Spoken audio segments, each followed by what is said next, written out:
போயிட்டு வந்தவங்களுக்கு பலன் கிடைச்சிருக்கு அப்படிங்கிற ஒரு ப்ரூஃப் இருக்கக்கூடிய ஒரு முருகன் கோயில் கூட சொல்லலாம். இது எங்கே இருக்குன்னா ஈரோடு மாவட்டத்தில் இருக்குது.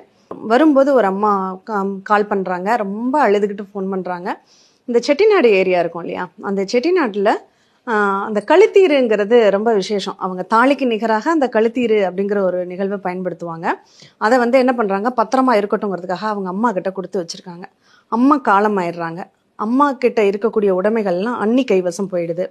இவங்க கழுத்தீரை அவங்க கொடுக்க மறுக்கிறாங்க. அப்போ சார் சொல்கிறாங்க, சென்னிமலை முருகன் கோயிலுக்கு போங்க, 3 எலுமிச்சம்பழம் கொண்டு போங்க, அங்கே பிரார்த்தனை பண்ணிவிட்டு ஒரு எலுமிச்சம்பழத்தை கையில் வச்சுக்கிட்டு உங்கள் அன்னைக்கு ஃபோன் பண்ணுங்க. அதே மாதிரி அவங்க போகிறாங்க, அங்கே எலுமிச்சம்பழத்தை கையில் வச்சுக்கிட்டு ஃபோனை அன்னைக்கு பண்ணலான்னு எடுக்கிறாங்க. அவங்க அன்னிக்கிட்ட இருந்தே ஃபோன் வருது.